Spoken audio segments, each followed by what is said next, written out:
팔공천전에 죽은 귀신은 왼손을 쓴다는 구절이 있어. 그 여자 오른손으로 댕기를 받았어. 그땐 제정신이었다는 거야. 죽은 귀신은 왼손을 쓴다는 구전을 말하는 염교수. 실제로 작중 구산형은 오른손잡이로 대부분의 일을 오른손으로 하는데 여기다 사인만 해주고 퇴근해. 이화 이삿짐 알바 장면을 보면 오른손으로 펜을 들고 있다가 펜을 떨어뜨리는데 이때 펜을 주울 때 잘 보면 왼손으로 줍는 걸 알 수 있습니다. 그리고 서명을 왼손으로 하고 있죠. 그리고 나서 바로 나오는 구산형의 장면은 인형의 얼굴을 칼로 난도질하는 장면입니다. 이때도 보면 칼을 왼손으로 쥐고 있죠. 이 이삿짐 알바 서명을 왼손으로 하는 장면은 구산형이 제정신이 아니라 다른 귀신의 몸을 빼앗긴 순간을 보여준 것이고, 이로 인해 유추할 수 있는 것은 구산형이 귀신에게 몸을 빼앗겼을 때 구산형은 왼손을 쓴다는 점이며, 구산형은 특이하게도 왼손 엄지손가락에 반지를 끼고 있는데, 이는 구산형의 몸에 들어간 귀신이 구산형의 몸으로 무슨 짓을 벌일 때 항상 이 왼손을 보여주면서 이 반지 또한 두드러지게 보이게 해 마치 처음부터 이 드라마 악귀의 제작진들은 이러한 구산형과 귀신의 교대를 시청자들이 알아봐 주었음 한 것 같습니다. 그리고 저는 이번 영상을 통해 구산형에게 붙은 댕기 귀신이 악귀가 아니란 걸 말하려 하는데요, 찬찬히 하나하나 근거를 들어볼 테니 끝까지 잘 따라와 주시기 바랍니다. 자, 먼저 이 드라마의 제목이기도 한 악귀. 이 악귀라는 말은 이제부터 사람을 자살하게 만드는 귀신을 칭하는 말로 하고, 구산형에게 붙은 댕귀 귀신은 댕귀 귀신이라 칭하겠습니다. 네, 이 드라마에서 염교수와 구산형이 쫓고 있는 악귀가 마치 댕귀 귀신 하나인 것처럼 보는 시청자들을 몰아가고 있지만, 지금 이 드라마에서 구산형 주변에 있는 귀신은 둘이라고 말하고 있는 거예요. 바로 사람을 죽이는 악귀와 댕귀 귀신, 이렇게 따로 둘. 자, 먼저 간단한 논리부터 접근해 현재 귀신이 둘이라는 결과를 도출해 보겠습니다. 사람을 스스로 목을 매게 해 죽이는 악귀가 있습니다. 그 방법은 그 악귀가 직접 빙의해 자신의 손으로 목숨을 끊게 하는 건데요, 그렇게 악귀에 빙의된 사람들은 모두 스스로 목숨을 끊은 채 발견되었습니다. 구산형은 현재 그 댕기를 만진 직후부터 그 악귀에 수차례 빙의되고 있는 것처럼 보입니다. 하지만 구산형은 다른 사람들과는 다르게 스스로 목숨을 끊는 모습으로 죽임당하지 않았습니다. 누구보다 그 악귀에 가깝고 또한 몇 번이나 몸을 빼앗겼지만 단 한 번도 이로 인해서 목숨이 위험한 적이 없었죠. 네, 구산형에게 매번 빙의되는 댕기 귀신은 현재 사람을 죽이고 있는 그 악귀가 아닌 완전히 따로 존재하는 귀신인 겁니다. 오히려 이 댕기 귀신이 구산형을 지키는 수호신 역할을 하는 걸로 볼 수 있을 것 같은데요, 3화를 보면 수족관 주인에 의해 위기에 처한 구산형의 몸에 댕기 귀신이 빙의하게 되고, 이로 인해 결과적으로 구산형은 목숨을 구하게 됩니다. 사람을 죽게 하는 살자귀는 사진에 깃들었고, 이 사진을 먹은 물고기로 인해 구산형 역시 이 살자귀에 희생될 뻔했지만, 구산형에 빙의된 댕기 귀신이 이 물고기에 빙의된 살자귀를 가지고 놀다가 쉽게 끝내버리죠. 자, 그런데 이 수족관 주인은 구산형에 빙의된 댕기 귀신을 만나는데도 죽지 않고 살았습니다. 이 또한 바로 구산형의 댕기 귀신이 사람을 죽이는 그 악귀가 아니란 방증으로 볼 수 있는데, 그런데 손목에는 붉은색 멍자국이 남아있었죠. 이 수족관 주인은 손목에 붉은 멍이 남고도 살아남은 유일한 사람입니다. 이게 어떻게 된 일일까요? 자, 이 드라마 매번 시작할 때마다 나오는 연령과 고지 장면. 이 장면을 보면 두 손을 보여주고 있는데, 이 화면이 이 작품과 전혀 무관한 장면을 보여주는 건 아닐 겁니다. 잘 보면 목을 매달기 전 줄로 만든 고리를 잡고 있는 형상이란 걸 알 수 있는데, 손목에 남은 이 붉은 멍자국들, 잘 보면 이 상태에서 다른 누군가가 이 줄을 잡지 못하게 손목을 잡고 말리며 꽉 잡은 손 모양과 같다는 걸 알 수 있습니다.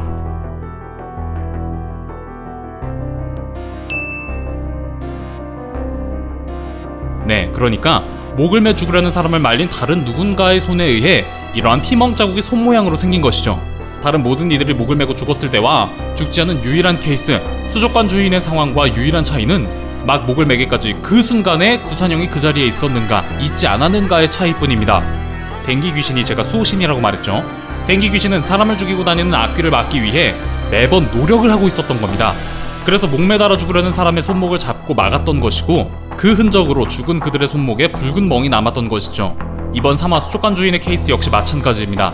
하지만 이번에 그 수족관 주인이 살 수 있었던 것은 다른 경우엔 댕기 귀신이 혼자서 막으려 해 힘이 모자랐던 것이고, 수족관 주인의 경우엔 댕기 귀신이 좀 더 힘을 끌어쓸 수 있도록 힘을 주는 숙주인 구산형이 바로 곁에 있었기 때문이겠죠.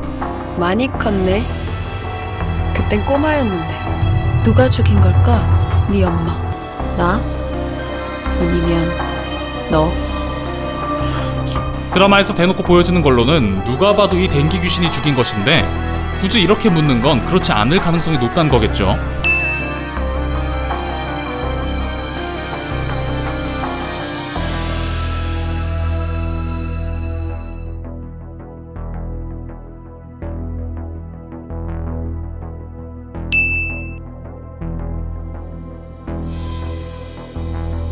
자, 그리고 구산영의 아버지 구교수가 쫓던 악귀는 머리를 풀어헤친 귀신이었습니다. 그런데 구교수가 딸 구산영에게 남겨준 댕기와 거기에 있던 댕기 귀신, 댕기는 머리를 가지런히 정리하는 장신구이죠. 풀어헤친 머리와는 아예 정반대의 성질을 가지고 있습니다. 즉, 애초에 두 귀신은 완전히 다른 귀신인 것으로 볼 수 있죠. 염 교수는 현재 어린 시절 어머니의 죽음에 대한 분노와 슬픔으로 인해 더 넓게 보지 못하고 오직 산영에게 붙은 머리 풀어헤친 귀신과 댕기 귀신을 하나로 착각하고 있는 것일 겁니다. 여기까지 생각하고 본다면 구교수가 딸 구산영에게 굳이 댕기 귀신이 붙은 댕기를 유품으로 남긴 게 이해가 됩니다. 자신이 추적하다 이내 자신까지 죽이게 된 머리 풀어헤친 귀신이 딸 구산영도 죽일 거라 생각이 들어 그 머리를 풀어헤친 귀신의 카운터인 댕기 귀신을 수호신으로 붙여주어 딸을 보호하기 위함이겠죠. 그런데 지금 옆에 붙어있는 어설픈 염 교수가 이를 제대로 보지 못하고 주인공 구산영과 이 드라마를 보고 있는 시청자들을 헷갈리게 하고 있는 겁니다. 이 드라마에서 굳이 구교수가 남긴 댕기 귀신에 대한 기록들을 다 태워버린 이유, 이건 역시 이 기록에 댕기 귀신은 수호신이라는 내용이 적혀 있었을 것이기에 이것이 남는다면 앞으로 내내 시청자들을 속이며 마지막 댕기 귀신에 대한 놀라운 반전을 때릴 수 없게 되기 때문입니다. 내 이름을 맞춰봐.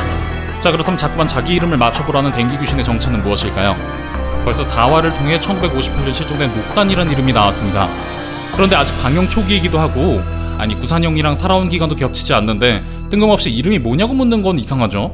저는 이게 페이크라고 봅니다. 후반부 큰 반전을 위한 포석. 4화를 보면 이런 장면이 있습니다. 금줄이네요. 이렇게 거는 건가 봐요? 맞아요.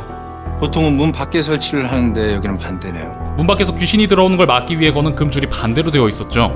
이는 반대로 안에 있는 어떤 귀신을 나가지 못하게 가둬두었다는 걸로 예상할 수 있는데요. 그리고 방의 안쪽엔 예전에 구교수 부부가 딸 산영과 함께 살던 방이 있었죠. 그곳엔 2002년 달력이 있었는데 거기엔 출산 예정이라 표시된 날짜가 있었죠. 구산영은 98년생으로 02년생 출생이 아니었고 산영에겐 4살 터울의 동생도 없는 상황.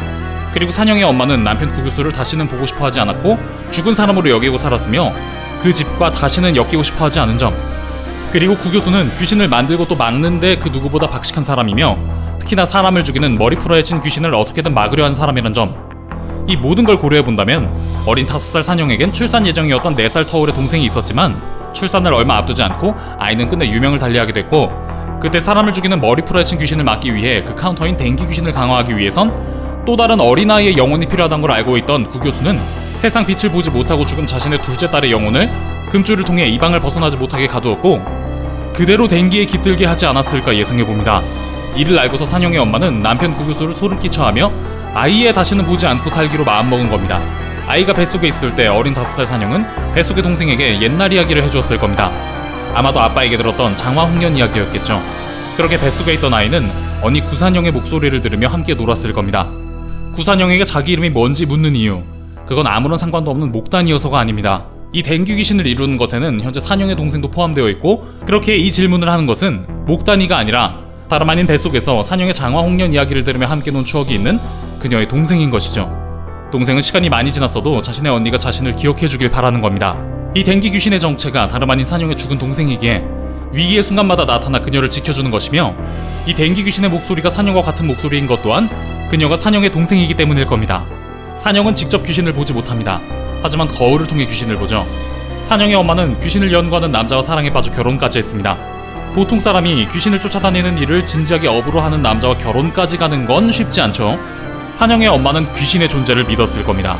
산영의 엄마 또한 산영처럼 어렴풋이 귀신의 존재를 느낄 수 있는 체질이었고 그로 인해 고통받다가 구교수의 도움을 받게 되었으며 그런 구교수를 의지하다 사랑에 빠지게 된 것이겠죠. 엄마, 여기서 아빠 만나서 결혼한 거야? 너 그거 어떻게 알았어? 너 설마 거기 간 거야? 산영의 엄마는 왜 굳이 자신의 고향을 밝히지 않았고 딸이 그곳에 가자 화부터 냈을까? 백작골은 그 기원을 알 수 없을 정도로 오래된 마을의 제사가 마을의 자랑인 것처럼 오래도록 막아야 할 귀신이 많은 동네였습니다. 편의점 알바하다가 냉장고 고장내서 몇십만 원 물어준 거 기억 안 나? 한 번이 아니지. 재작년에 고깃집 알바하다가 손님 1,000만 원짜리 명품백에 김치찌개 엎었잖아. 된장찌개였어. 엄마는 예전부터 실수를 그렇게나 많이 했죠. 다 큰 어른이 간단한 알바 하나 하지 못하고 쫓겨날 정도로요. 또한 심신이 굉장히 약한 사람으로 묘사됩니다. 네, 이러한 잦은 실수와 심신이 약한 것은 일상생활에서 귀신의 존재를 문득문득 느꼈기 때문이겠죠. 딸 산영이 귀신이 몰리는 그 동네에 가면 젊은 시절 구교수를 만나기 전 자신이 겪었던 똑같은 귀신에 관한 경험들을 똑같이 하게 될까 산영의 엄마는 걱정된 겁니다. 하지만 산영에겐 산영을 지켜주는 수호신이 붙어있죠.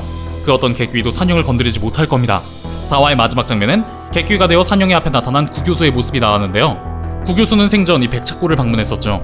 den기를 받고 염교수와 만난 산영이라면 반드시 이곳 백착골에 올 것을 알았기에 구교수는 어린 시절 헤어진 뒤 한 번도 만나지 못한 딸을 이곳 백착골에서 객귀가 되어 기다리고 있었던 것으로 보입니다.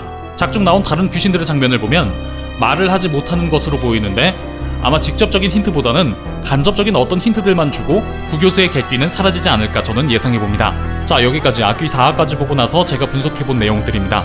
영상이 재밌었다면 구독, 좋아요, 알림 설정 한 번씩만 부탁드릴게요. 감사합니다. 그럼 지금까지 뇌피셜의 한계를 모르는 명탐정 뇌피셜로 미노타우루스였습니다.